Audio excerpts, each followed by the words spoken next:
Hi guys, and welcome to my crochet pumpkin series. I will be adding my crochet pumpkin patterns to my blog over the next several weeks.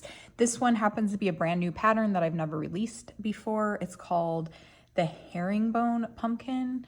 I named it that because I think this stitch pattern looks like a herringbone design slightly, so that's what I came up with. It uses the linked single crochet, which I will teach you in this video. So this pattern is worked in a flat piece in rows, just like the mini ribbed pumpkin pattern. And then we seam it all together, cinch in the ends to create a little pumpkin design. So the pattern is made to kind of have built-in ribs. So you don't need to add the little ribbing with your yarn. You can do that if you want, but it's kind of made to be a really easy, simple pattern that comes together quickly without a lot of fuss. So the pattern comes in 3 sizes: large, medium, and small. And the yarn that we use is going to be Lion Brand Cover Story Lazy Days Thick and Quick. This is a newer yarn in their line. It's a tube style yarn. We've used it before in several of my patterns.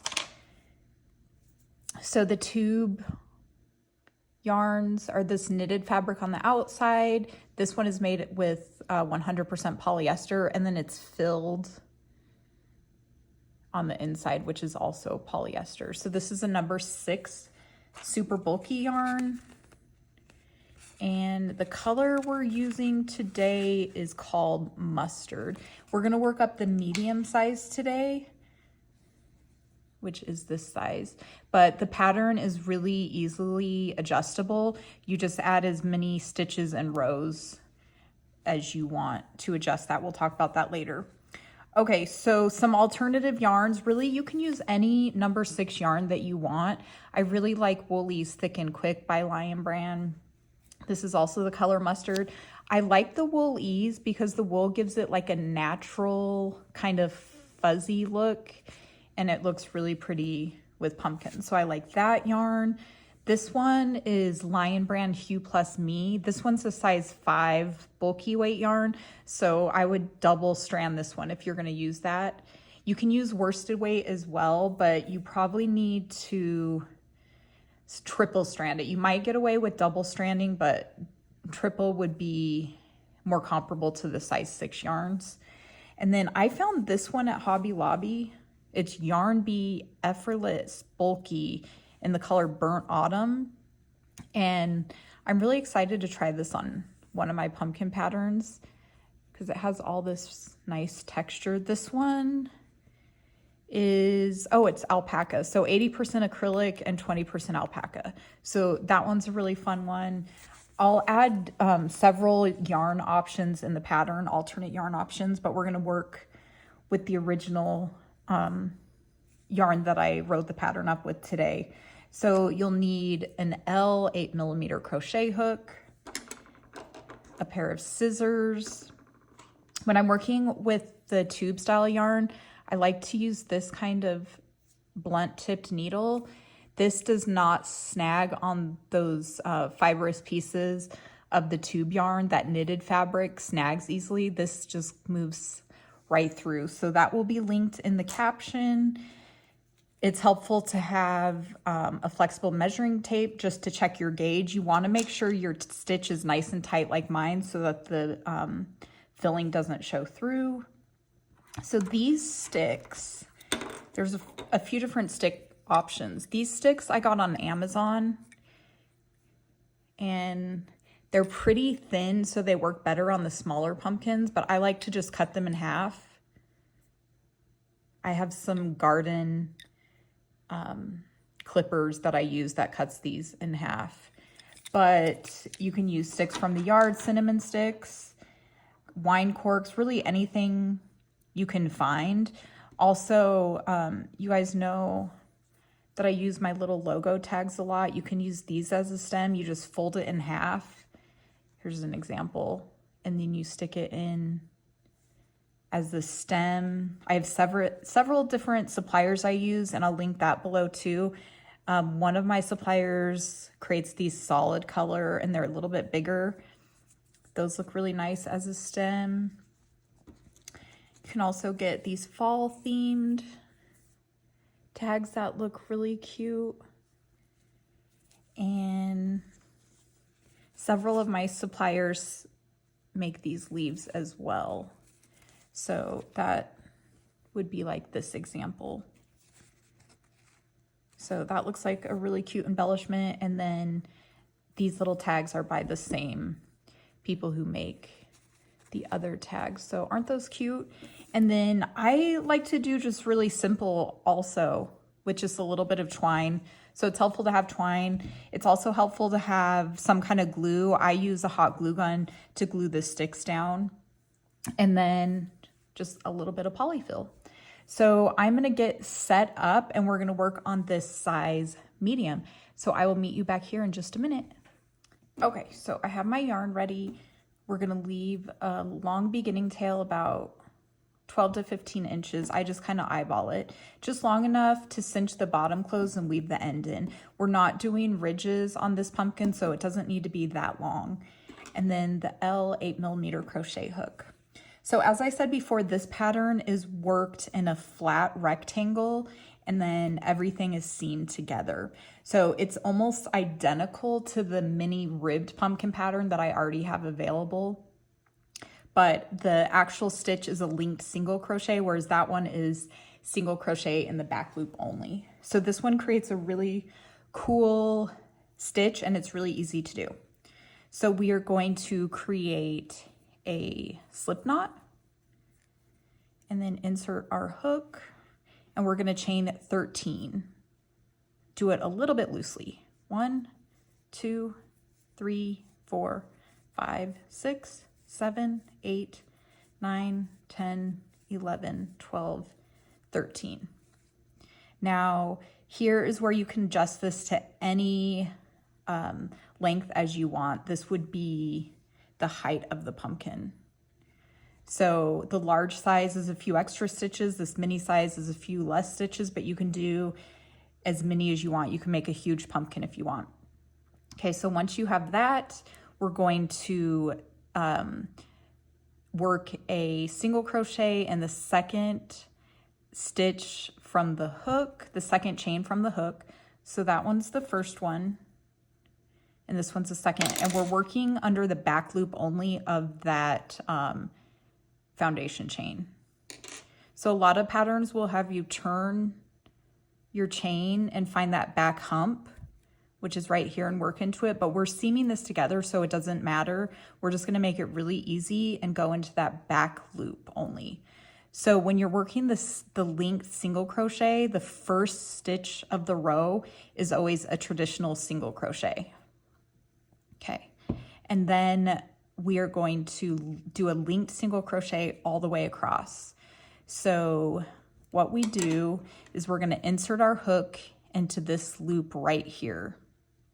So that's kind of the bar from that single crochet, the vertical bar from the single crochet that we just worked. So we insert our hook under that bar and then into the back loop of that next stitch.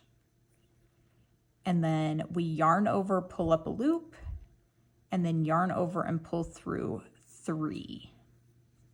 Okay, and you want to work these kind of loosely because we're always going to go back into this little vertical loop from the stitch we just worked, and we need it loose enough to fit our hook into it. Okay, so insert your hook into that vertical bar or loop, and then in the back loop of your next stitch, yarn over, pull up a loop.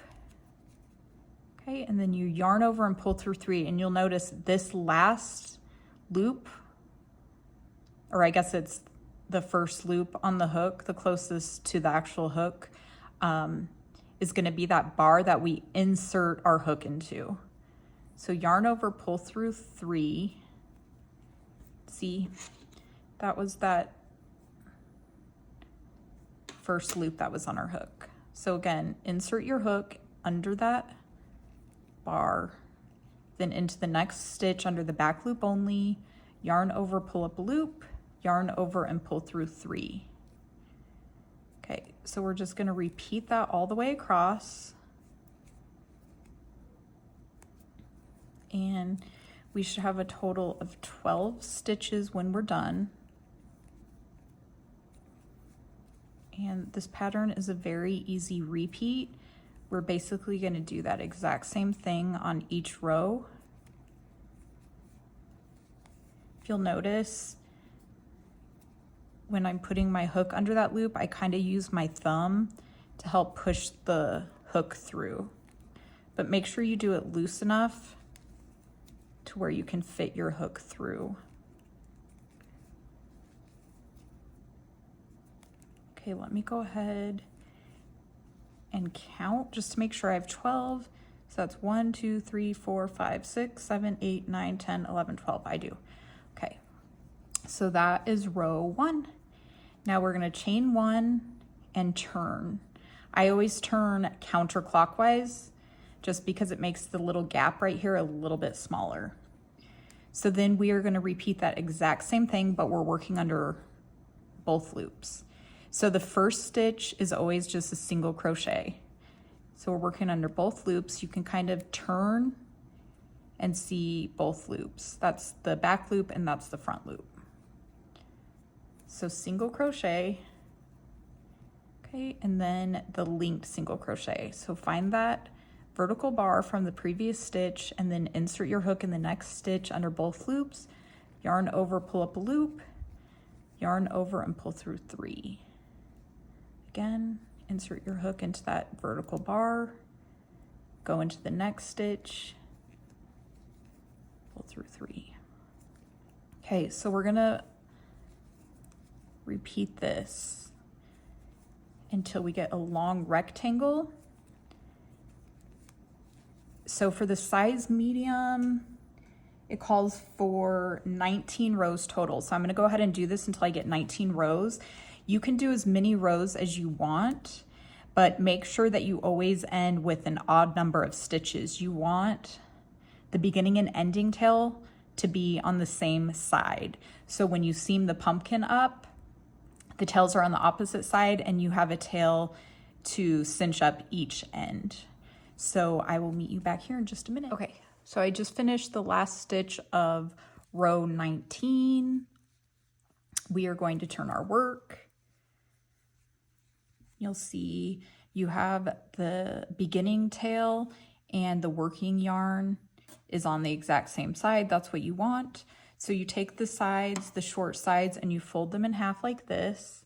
You want the foundation chain to be facing you with the tail on this right side. Insert your hook under that first stitch. We're gonna work under both remaining loops of the foundation chain, so it will be the back hump and that remaining unworked loop. Then put your working loop on the hook, pull through to the front, and create a loose slip stitch. And we're gonna do that all the way across. So working under both loops, and then we're working under both loops of that last row of stitches we just created. Then just insert your hook, pull up to about the same height as that loop on your hook, and then pull through. We want it really loose because if we do it tight, it puckers the seam up and it's very noticeable. So that's 1, 2, 3. You should have 12 total. 4, 5, 6, 7, 8, 9, 10, 11. Don't forget to miss that very last stitch. Or don't forget to grab that very last stitch. 12. Okay, and then I always do a chain 1 just to kind of secure that. Okay, so now we're gonna cinch these sides together. So go ahead and leave a long 12 to 15 inch tail. Cut that off, pull the yarn through, and then take your tapestry needle, and we'll go ahead and work on the side with the foundation tail. Okay, so we are just going to cinch this closed. So I just go under these top loops and kind of, you don't have to hit every loop, just kind of go every few loops. Just like that, just kind of run it through. It's just basically how I did the mini rib pumpkin, if you've watched that video. It doesn't have to be perfect. Once you cinch it closed, it looks nice and neat. So this is gonna end up being the bottom of the pumpkin. Okay, and then I usually can pull tight. And then I go back through the first few, or I go back around a couple times to secure it nice and tight. Just work on pulling that center closed.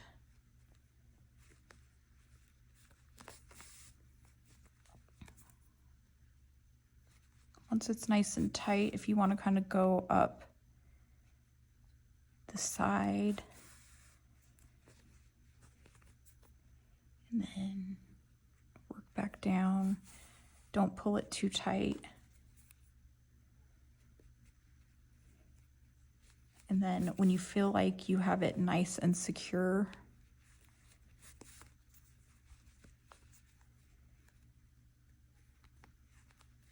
you can go ahead and cut that end off.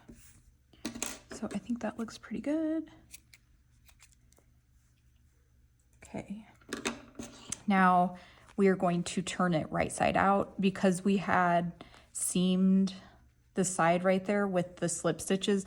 This became the wrong side. So turn it out. If you can see, this is where we seamed it, and it's just very, very slightly noticeable. It kind of blends in pretty well. So if you want to fill the pumpkin with the Poly-Fil now, you can, or you can cinch the top closed first.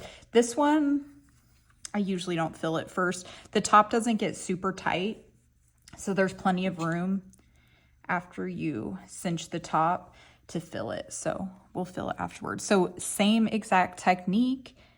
You just, let's go in this loop first. Just kind of go in every few loops. It doesn't have to be perfect. And then just kind of feed it all the way through as you go.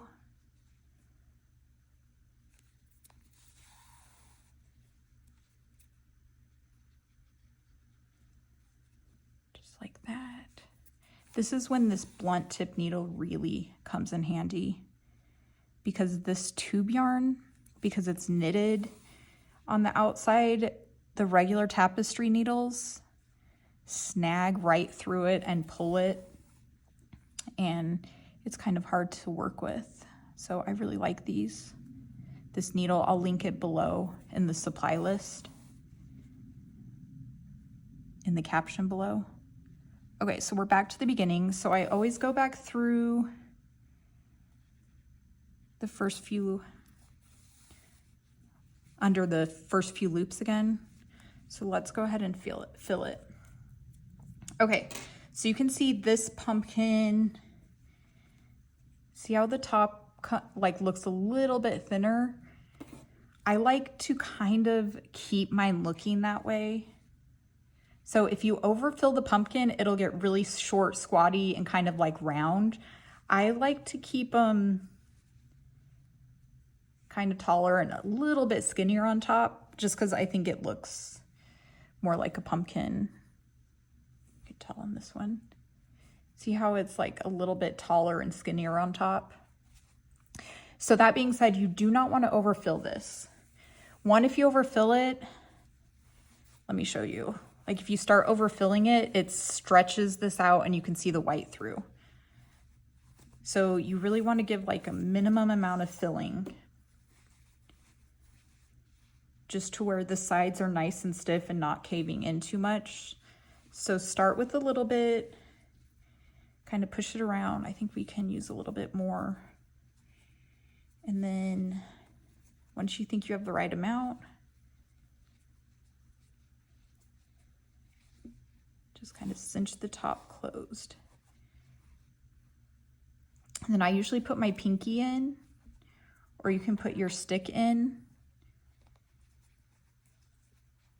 so that you have like a little tiny opening that fits the stick.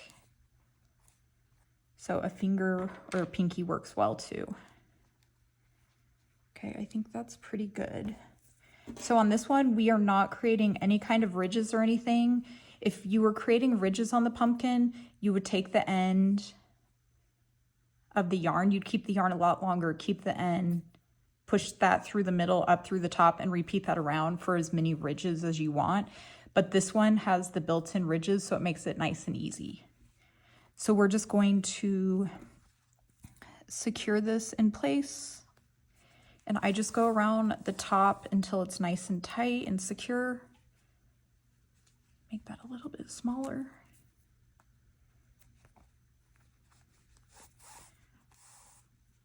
I would say I probably go around this top like one more full time. And the mini pumpkin, I go from the top down and up again to create kind of like an indent like that, but I don't want that on this style. You could if you want, and then you'd have, it would look more like the mini ribbed. It'd be a flatter pumpkin, but I want mine like that. So we're not making an indent at all. We're just going around to close up that circle. And once it's nice and secure, I usually start going down the side a little bit. And when you're doing this, do not pull. You don't want any of your sides to pull weird.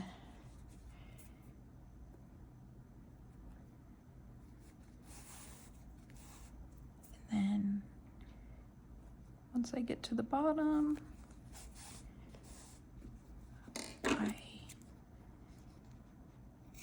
cut it, make sure that tail goes inside.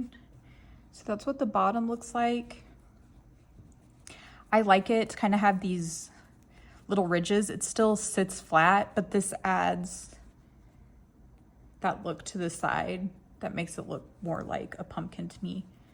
So then just kind of shape it. Like I said, if you want it rounded and kind of squatty, you can push it down, but I like mine to be kind of a little bit more narrow on top. So I kind of push it like that, shape it like that. Okay. So now you can put the stem in. Fits perfectly. I usually hot glue that in place. And then I don't have my glue gun in, but I think this will be fine.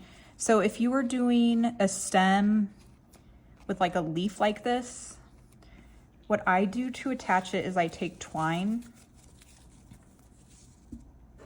a long piece of twine. I find like the thicker yarn, this yarn's a little bit thick to fit through. You could probably maneuver it, but I don't want to tear those holes. So you can just, actually, what I'll do first is take the tip of the needle and I feed it all the way through. Let me take this out for a second so it doesn't fall out. I feed it through to the bottom. Let's see. It's fine if it's off-centered, it'll help it stay better. And then I just feed it back through a little bit off from the other piece, like this. There's a ton of different ways to do this. Let's put the stem back in. Okay, and then you can feed this through the hole. And feed the other side.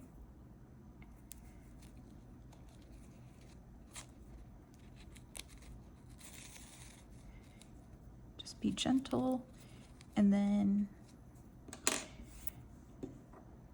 if you wanted to add another leaf, you could do a double layer, or these little wooden tags, you could put that on now too, on top of the leaf, and then just secure that how you want it. And I just do a little bow.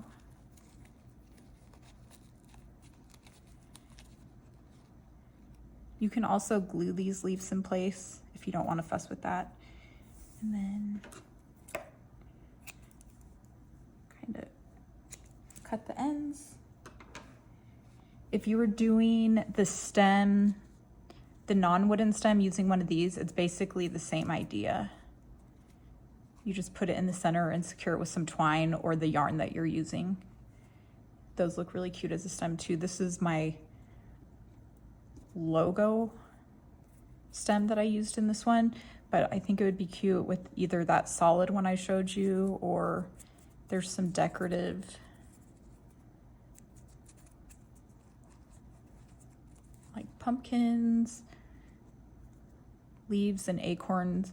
That would also be cute, and they come in a ton of different colors. So there you have it. There's your little pumpkin. You can adorn it however you want. And let me show you the seam. I believe this is where the seam is. So it's very slight. It kind of blends in with these other ridges. That's another reason you don't want to overfill it, because it starts stretching things out. So anyway, stay tuned. I will have a new pumpkin pattern up in a few weeks. Everything as far as supplies, the written pattern will all be linked below. The written pattern is free on my blog, and you can check out the caption below for all the information. Have a great day.